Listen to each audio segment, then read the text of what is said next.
Katie Porter pulled out her infamous whiteboard and looked at Lauren Boebert with that condescending smile she was famous for. "Let me explain some basic economics to you, Lauren," she said, as if she was talking to a child. But what Porter didn't realize was that Boebert had been running a successful business while Porter was still in academia. Boebert's response about California's business exodus would completely destroy Porter's economic credibility and expose the failure of her policies in real time. The House Committee on Financial Services was in session on a gray Thursday morning in Washington, and the air was thick with tension. The ornate committee room, with its high ceilings and formal portraits of past chairmen, had seen many heated debates over the years, but what was about to unfold would become one of the most viral economic confrontations in congressional history. The hearing was supposed to focus on small business recovery and economic policy, topics that should have brought bipartisan cooperation. Instead, it had become another battleground in the ongoing war between progressive idealism and conservative pragmatism, between academic theory and real-world experience, between those who thought they knew better and those who had actually lived the struggles they were discussing. Katie Porter sat confidently at her position on the committee, her signature whiteboard propped up beside her chair like a weapon waiting to be deployed. She wore her usual professional attire, her hair perfectly styled, her demeanor radiating the kind of academic superiority that had made her both a hero to progressives and a target for conservatives. Porter had built her political brand on these whiteboard moments, where she would break down complex issues into simple graphics designed to embarrass Republicans and demonstrate her intellectual superiority. Across the room, Lauren Boebert sat quietly, reviewing her notes and listening to the testimony. She wore a simple navy blazer, her appearance professional but approachable, reflecting her background as someone who had actually worked in the real economy rather than simply studying it. Her expression was focused, alert, and there was something in her eyes that suggested she was ready for whatever was coming. The committee had been hearing testimony from various experts about economic recovery, inflation, and small business challenges. The usual suspects had given their usual talking points, economists had shared their projections, and think tank representatives had offered their policy recommendations. It was all very civilized, very academic, very removed from the reality that millions of Americans were facing every day. That's when Porter decided to make her move. She had been waiting for the right moment to deploy her whiteboard theatrics, and she sensed an opportunity when the discussion turned to state-level economic policies and their impact on business formation and job creation. "Mr. Chairman," Porter said, her voice carrying that familiar tone of academic authority, "I think we need to address some of the misinformation that's been circulating about economic policy, particularly the false narratives about state-level approaches to business regulation and taxation." She stood up slowly, dramatically, reaching for her whiteboard with the kind of theatrical flair that had made her famous on social media. The markers were arranged perfectly. The board was pristine white, and Porter's expression was one of someone about to deliver a devastating lesson to her intellectual inferiors. "I've been listening to some of my Republican colleagues," she continued, her voice growing more pointed. "And frankly, I'm concerned about the level of economic understanding being demonstrated here today. We're dealing with complex macroeconomic issues that require sophisticated analysis, not simplistic talking points." Her gaze settled on Boebert, and everyone in the room could sense what was coming. This wasn't going to be a general lecture about economic policy. This was going to be a targeted attack designed to embarrass a specific member of the committee. "Representative Boebert," Porter said, her voice taking on the condescending tone of a professor addressing a struggling student, "you've made several statements today about business-friendly policies and the importance of reducing regulations. I think it would be helpful if we could examine these claims with some actual data and analysis." She uncapped her marker with a flourish, the sound echoing in the quiet committee room. "Let me explain some basic economics to you, Lauren," she said. The use of Boebert's first name clearly intended to diminish her authority and create an atmosphere of teacher instructing student. The room fell silent. Democratic members leaned forward with anticipation, expecting another viral moment from their whiteboard warrior. Republican members shifted uncomfortably, knowing that Porter's performances were specifically designed for social media consumption and maximum embarrassment for conservative targets. But what Porter didn't realize was that she had just made a fatal miscalculation. She had assumed that Boebert was just another politician spouting talking points without understanding the underlying economics. She had no idea that she was about to confront someone who had actually lived the economic realities they were discussing, someone who had built a business from scratch, someone who had navigated the real-world challenges that Porter had only studied in academic settings. You see, Porter continued, beginning to draw on her whiteboard, when we talk about business-friendly policies, we need to understand the difference between policies that actually help working families and policies that simply benefit wealthy corporations at the expense of everyone else. She drew a simple graph, her movements confident and practiced. What Republicans like to call business-friendly policies are often just tax cuts for the wealthy disguised as economic development. They don't actually create jobs for working people. They don't actually improve wages. They just make rich people richer while working families struggle to make ends meet. The performance was vintage Porter, combining academic analysis with progressive talking points, designed to make her look smart and her opponents look foolish. She had used this same approach countless times before, and it had consistently generated positive media coverage and social media engagement from her progressive base. For example, she continued, adding more details to her graph, states that have implemented so-called business-friendly policies often see increased income inequality, reduced worker protections, and declining public services. The benefits flow to the top, while working families are left behind. She turned back to face the committee, her marker still in hand, her expression one of intellectual satisfaction. This is basic economics, Lauren. This is the kind of analysis that should inform our policy decisions, not simplistic slogans about reducing regulations. The condescension was unmistakable, and everyone in the room could feel the tension ratcheting up. Porter had just delivered what she clearly believed was a devastating blow, using her signature whiteboard to make Boebert look uninformed and out of her depth. But as Porter capped her marker and returned to her seat, clearly pleased with her performance, she failed to notice the change in Boebert's expression. The quiet attention had transformed into something more focused, more intense. Boebert wasn't looking intimidated or embarrassed. She was looking like someone who had just been handed an opportunity. "Mr. Chairman," Boebert said, her voice calm but carrying an undercurrent of steel, "I'd like to respond to the gentlewoman from California." The chairman nodded, and Boebert stood up slowly, her movement deliberate and controlled.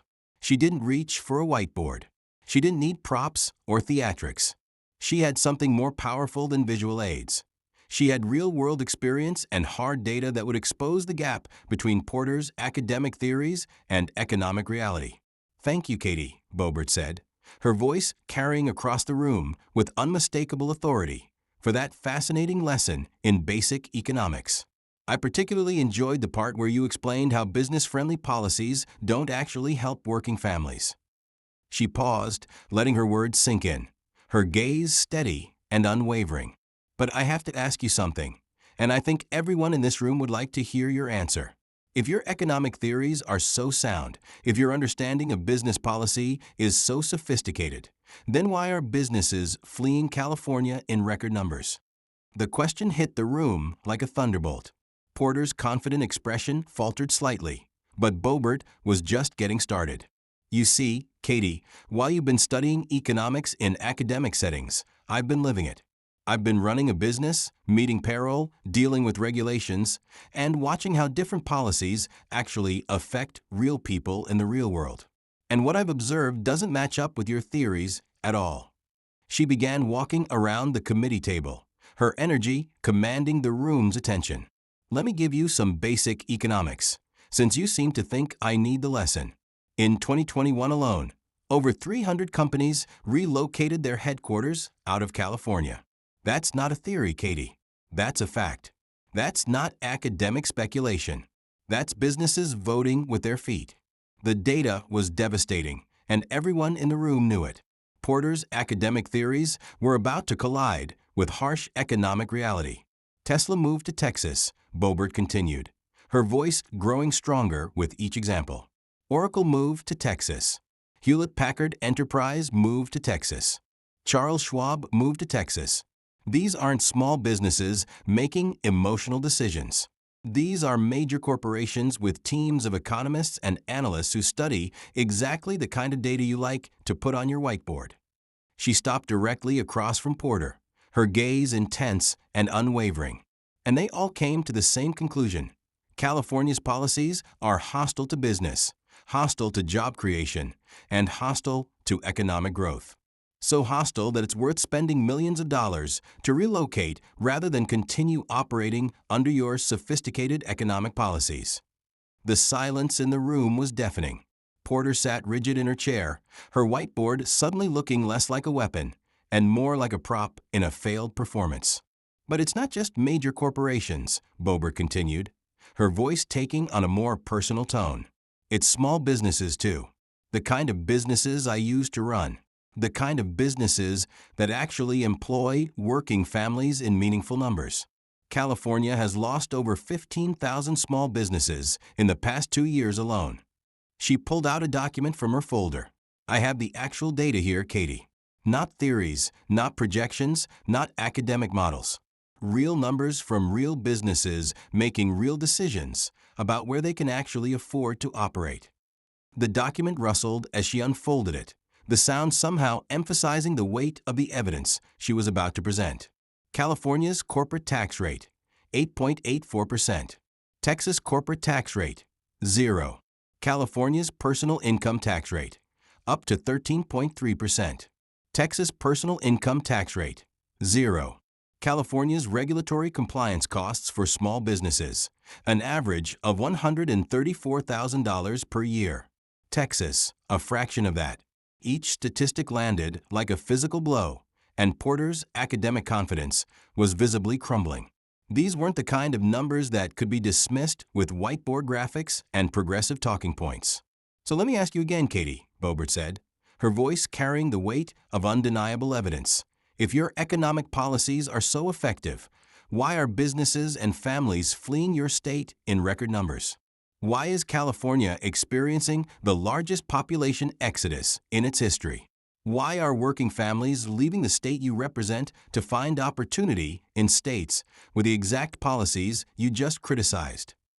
The questions were devastating because they highlighted the fundamental disconnect between Porter's academic theories and observable economic reality. How could someone lecture others about economics when their own state was hemorrhaging businesses and residents? You want to talk about working families? Boebert continued, her voice becoming more passionate. Let's talk about the working families who can't afford to live in California anymore. Let's talk about the families paying $3,000 a month for a one-bedroom apartment because your housing policies have made it impossible to build affordable housing. Let's talk about the families paying $6 a gallon for gas because your energy policies have made California dependent on expensive, unreliable sources. She began pacing now, her energy filling the room. Let's talk about the small business owners who are closing their doors because they can't afford the compliance costs, the regulatory burdens, the taxes, and the mandates that your sophisticated economic policies have imposed on them. The contrast between Porter's theoretical approach and Boebert's real-world experience was becoming more stark with each example. One was dealing with academic models, the other with actual consequences affecting real people. I started my business with nothing, Katie, Boebert said, her voice taking on a more personal tone. I didn't have academic credentials or think tank studies. I had to learn economics the hard way by actually participating in the economy, by actually creating jobs, by actually dealing with the consequences of economic policies on a day-to-day basis. She stopped and faced Porter directly. And what I learned is that businesses don't respond to theoretical models. They respond to actual incentives. They make decisions based on real costs and real benefits, not on what professors think should work in theory. The room was completely captivated now. This wasn't just a policy debate anymore. This was a fundamental confrontation between two completely different approaches to understanding economics: academic theory versus real-world experience. You drew a nice graph on your whiteboard, Boebert continued, gesturing toward Porter's abandoned visual aid. But let me give you a graph that actually matters. California's business formation rate has declined by 40% over the past decade. Texas's business formation rate has increased by 60% over the same period. That's not theory, Katie. That's reality. She pulled out her phone and showed a chart to the committee. This is data from the Bureau of Labor Statistics, not from some think tank or academic study. This is actual government data showing actual business formation in actual states with actual policies. The evidence was overwhelming, and everyone in the room could see that Porter's academic confidence had been completely shattered by the weight of real-world data. But here's what really bothers me about your approach, Boebert said, her voice taking on a tone of genuine concern. You're not just wrong about economics. You're hurting the very people you claim to care about. Your policies aren't helping working families. They're driving working families out of California. They're destroying opportunities for the exact people you say you want to help. The accusation was particularly powerful because it highlighted the human cost of bad economic policy. This wasn't just about academic theories anymore. This was about real families facing real consequences. You want to know what happens when working families can't afford to live in California anymore? Boebert asked, her voice growing more intense. They move to Texas. They move to Florida. They move to states with the policies you just criticized. And you know what they find there? Lower taxes, fewer regulations, more opportunities, and a better quality of life. She looked around the committee room, making eye contact with other members. That's not an accident, Katie. That's not a coincidence. That's the natural result of policies that actually understand how economics works in the real world, not just in academic theories. The distinction was crucial, and everyone in the room understood it. There is a fundamental difference between understanding economics in theory and understanding economics in practice. You criticized business-friendly policies, Boebert continued, but what you call business-friendly, I call family-friendly. When businesses can afford to operate, they create jobs. When they create jobs, they provide opportunities for working families. When working families have opportunities, they can build better lives for themselves and their children. Her voice grew stronger with each point. That's not trickle-down economics, Katie. That's basic economics. That's understanding that businesses and workers aren't enemies. They're partners in creating prosperity and opportunity. The philosophical difference was stark and undeniable. Where Porter saw conflict between business interests and worker interests, Boebert saw cooperation and mutual benefit. But your policies treat businesses like enemies, Boebert said, her voice becoming more pointed. You tax them until they can't afford to operate. You regulate them until they can't afford to comply. You mandate costs until they can't afford to hire. And then you wonder why they leave and take their jobs with them. She gestured toward Porter's whiteboard. You can draw all the graphs you want, but you can't graph away the reality that your policies are failing the people you claim to represent. The room was completely silent now, everyone absorbed in the devastating critique of Porter's approach. This wasn't just about specific policies anymore. This was about fundamental competence in understanding how economics actually worked. Let me give you some more basic economics, Boebert said, her voice carrying the authority of someone who had actually lived what she was discussing. When you make it expensive to do business in your state, businesses leave. When businesses leave, they take jobs with them. When jobs leave, tax revenue decreases. When tax revenue decreases, you can't fund the social programs you claim to care about. The logic was simple and undeniable, and it exposed the self-defeating nature of California's economic policies. It's a vicious cycle, Katie. High taxes and regulations drive away businesses, which reduces tax revenue, which leads to pressure for even higher taxes, which drives away even more businesses. That's what's happening in California right now. She pulled out another document. California's budget deficit for this year, $68 billion. Texas's budget, surplus. Florida's budget, surplus. The states with business-friendly policies are thriving financially. The state with your sophisticated economic policies is going broke. The fiscal data was devastating, and it highlighted the practical consequences of different economic approaches. Theory was one thing, but budgetary reality was something else entirely. "You want to help working families?" Boebert asked, her voice taking on a more challenging tone. "Then stop driving away the businesses that employ them. Stop making it impossible for entrepreneurs to start new companies.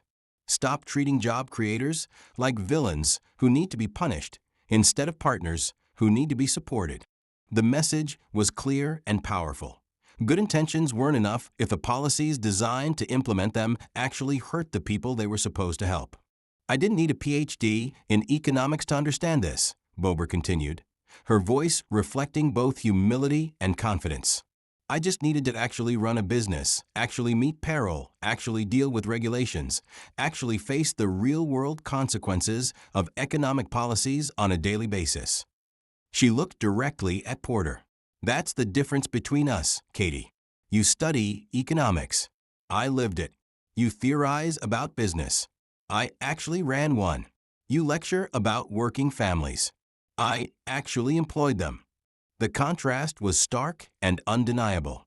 Real-world experience versus academic theory. Practical knowledge versus theoretical understanding. Results versus intentions. "So when you pull out your whiteboard and try to explain basic economics to me," Boebert said, her voice reaching a crescendo, "remember that I learned economics the hard way. By actually participating in the economy. By actually creating value. By actually taking risks and living with the consequences." She began gathering her papers, but her final words would echo in that room long after the hearing was over. "Your economic theories might look good on a whiteboard, Katie, but they're failing in the real world. They're driving businesses out of California, they're hurting working families, and they're destroying opportunities for the very people you claim to want to help." The silence that followed was complete and profound. Porter sat motionless, her whiteboard looking suddenly small and insignificant compared to the weight of evidence that had just been presented against her approach. Other committee members began to stir, some nodding slightly, others staring at their notes, processing what they had just witnessed. This hadn't been just a policy debate. This had been a fundamental education in the difference between academic theory and economic reality. The confrontation between Katie Porter and Lauren Boebert had exposed something crucial about modern American politics: the growing disconnect between elite academic understanding and real-world experience. It had highlighted the danger of making policy based on theoretical models rather than practical knowledge. Most importantly, it had demonstrated that all the whiteboard graphics in the world couldn't overcome the simple truth that good economic policy required understanding how the economy actually worked, not just how it was supposed to work in academic theories. The age of unquestioned academic authority in economic policy was over. The age of demanding real-world results from economic theories had begun.